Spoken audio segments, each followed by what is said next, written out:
and to talk really about ultimately growth, because that's what this thing is all about. Our Savior never has been the IMF and never will be the IMF. Our saving grace has to be the policies that we implement and the capacity of the Jamaican people to lift ourselves out of our difficulties. That is really the ultimate. No, we can't blame anybody. We can't say it's IMF fault, it's World Bank fault, it's IDB fault, or anybody else's fault. Ultimately, we in Jamaica must accept full responsibility for the kind of government that we have and the kind of country that we're prepared to run. Now, the first thing I found interesting, and most of you are so young that you need the benefit of this brief bit of education. Our introducer said that the Jamaican economy since 1962, since independence, quoted a World Bank document that said that the Jamaican economy has grown by an average of 0.6% since independence to now.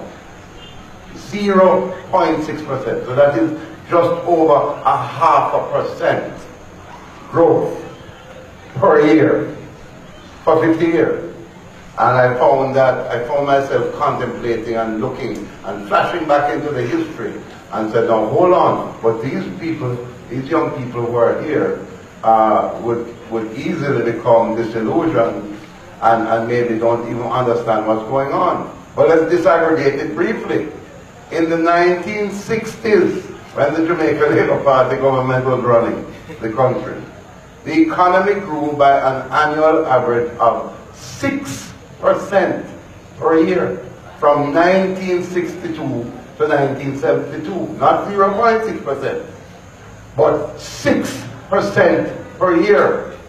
And in 1971, the Jamaican economy grew by an amazing 11.5%, almost 12% growth in one single year in 1971. And when I reflect on that period of growth, and I realize that for 14 years under my friend Omar Davis as Minister of Finance, in that 18-year period as managing the country, the economy grew by just over 14%. No, I'm sorry. The economy grew by just over 12% in his 14 years. Just over 12%.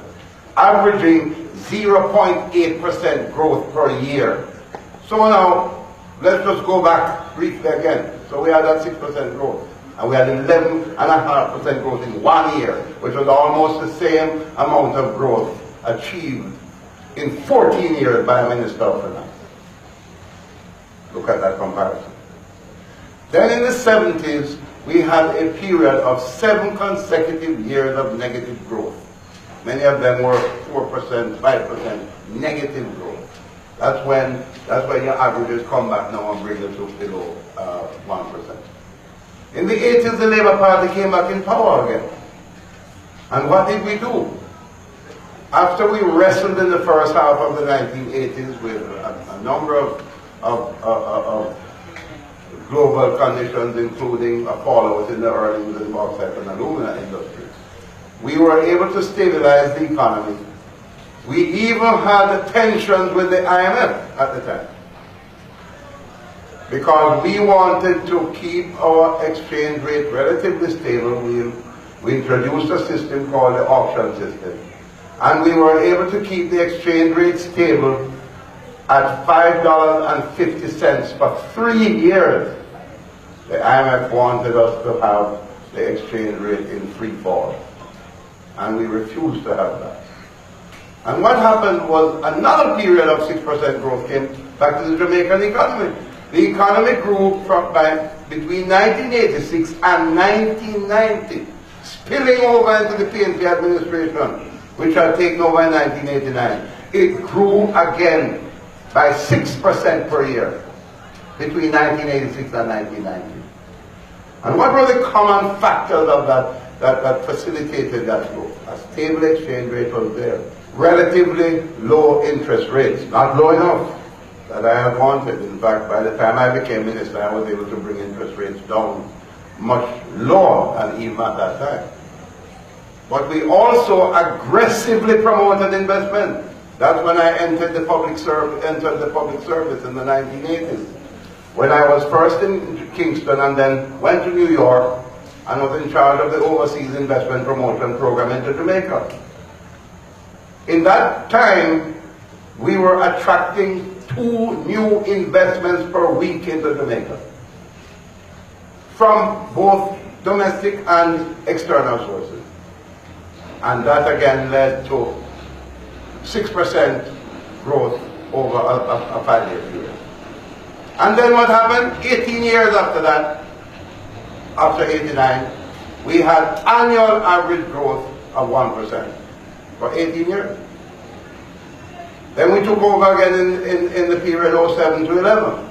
And not only did we inherit the history of low growth to no growth for 18 years, came the global economic recession, which was the worst global recession that Jamaica had seen in over 80 years. We had to hug that up, along with 18 years of 1% growth. That's what I inherited as Minister of Finance. And so, we brought the IMF, we entered into an agreement with the IMF. And I did something else too. I aggressively re-engaged our program of borrowing low-cost money from the other multilateral partners. The World Bank, the Inter-American Development Bank, the Caribbean Development Bank. As a matter of fact, over the period, I borrowed some $3 billion United States dollars, most of it at interest rates of less than 2% per year.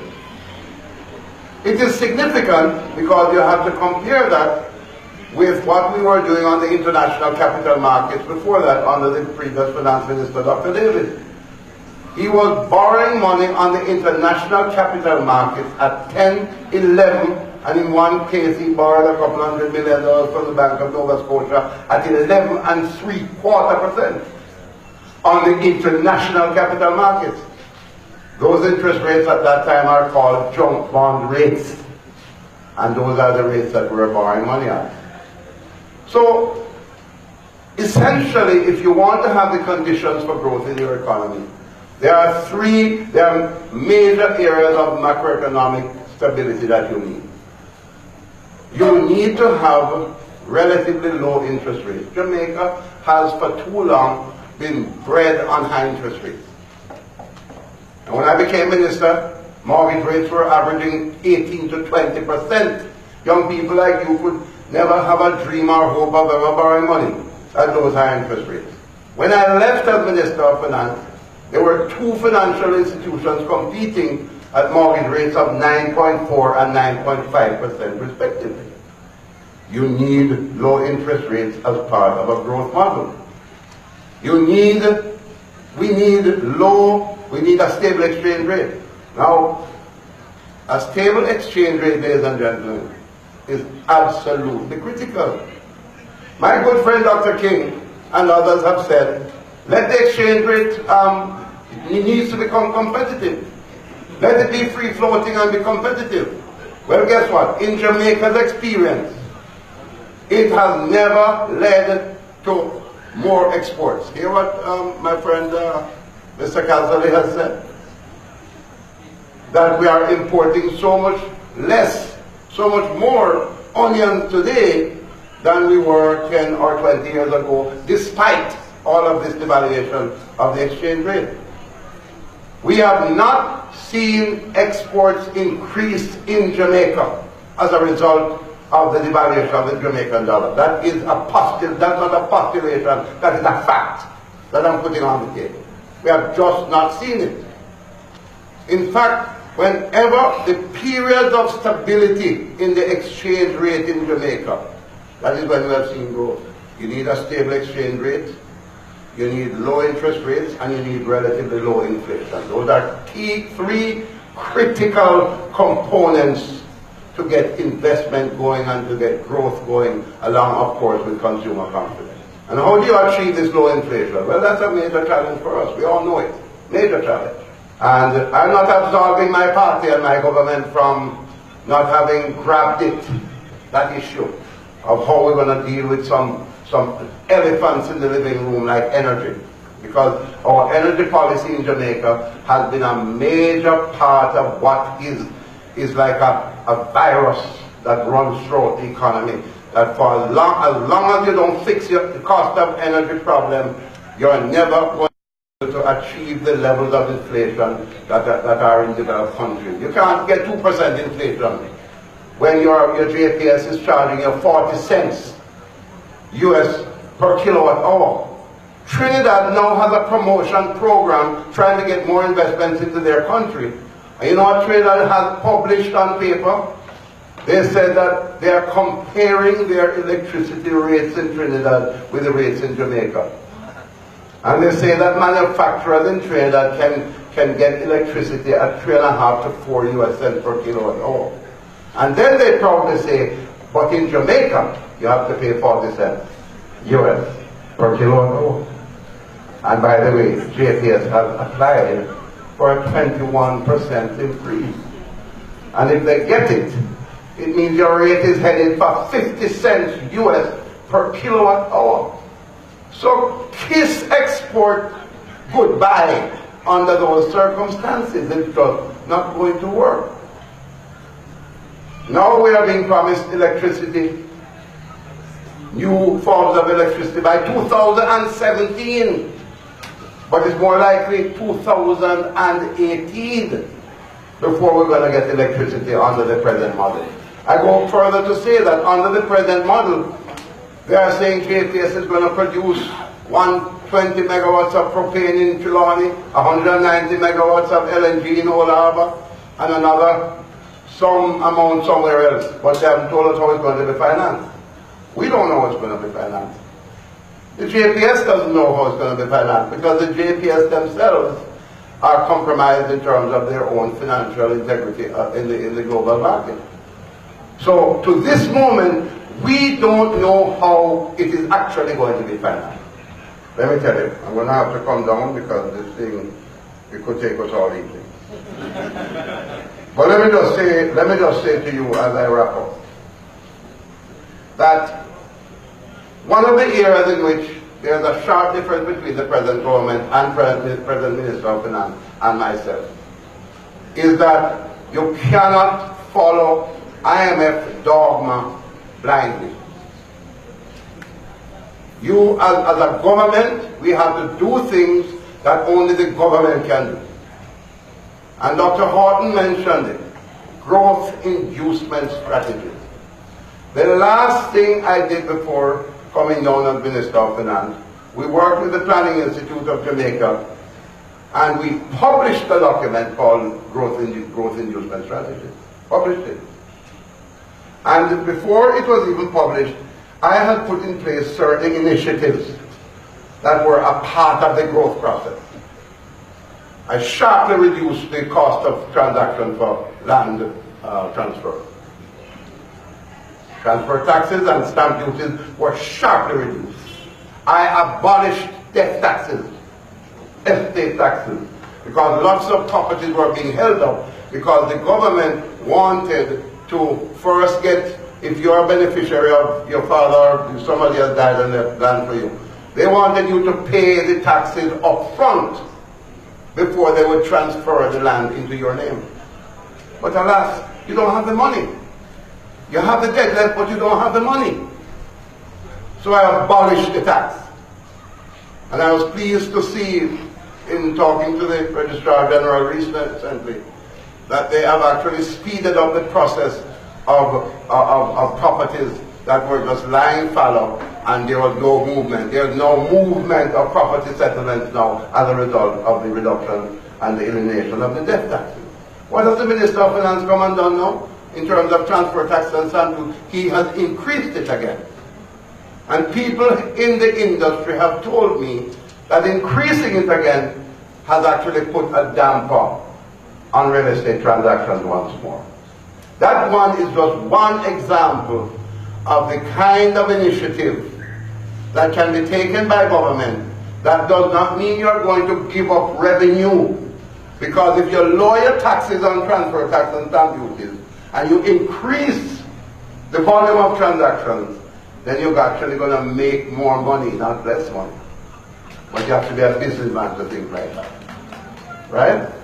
As the minister came into power, the IMF had an agreement. They said, no, the IMF never agreed with me in the first place anyway. So the IMF just demand, put back the tax on transfer taxes and stamp duties. Put it back on a range of other things. The tax reform that is much touted right now, I am predicting, is not a tax reform that is going to be something that is going to induce growth.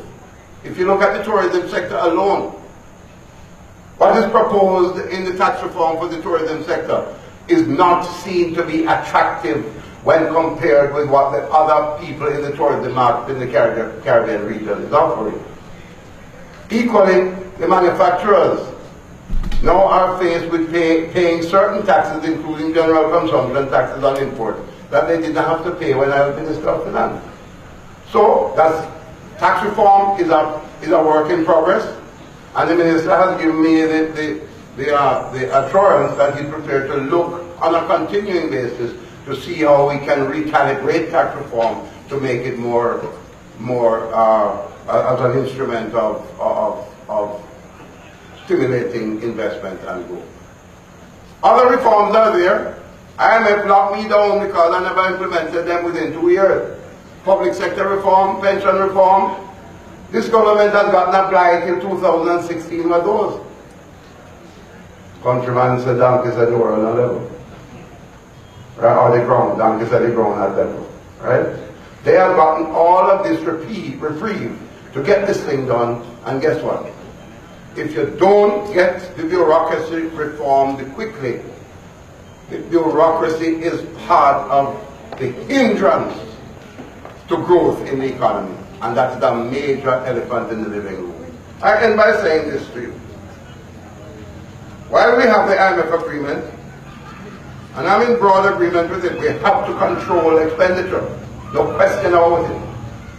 But mark my word, we also have to set priorities. Can I give you one example? Because we jump off a deep end and like a missionary who didn't believe in free market before. Now you want to believe in it on IMF. Anything IMF say, you just dive off the end of the diving board and do what they say.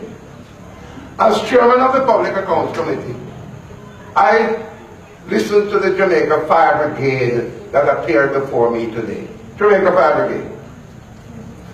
And do you know what it will cost the Jamaica Fire Brigade to repair 5,000 hydrants that are not functioning, 13 fire units that are out in need of repair, and 3 fire ambulances that need repair? You know what that costs to fix? You know what the fire brigade needs to fix those? $121.6 million Jamaican dollars. And we brag that we have passed our primary surplus targets.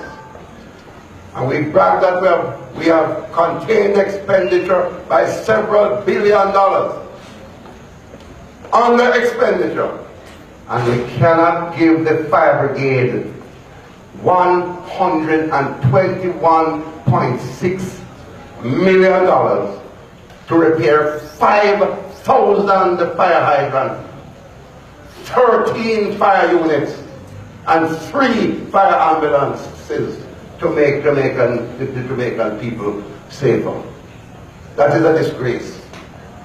Our government must have a conscience and be able to set priorities and know that yes, you're passing the IMF test, but there are some other tests you can still pass, including the fire brigade test. There's one final test I leave that is very close to my heart, and when Professor Horton and Mr. Casserly spoke, they both have spoken about our human resource situation. Ladies and gentlemen, here's how I end. Understand this. Jamaica has a crisis. The biggest crisis we have, is not crime, believe it or not. The biggest crisis, even as the polls say that the biggest crisis is unemployment, it's still not the biggest crisis.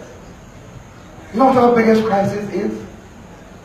A crisis of human underdevelopment. A crisis of human underdevelopment. You are here at this institution. Thank God you're here and I'm happy for you. But the majority of our Jamaicans will never get this opportunity on the way at where we are operating.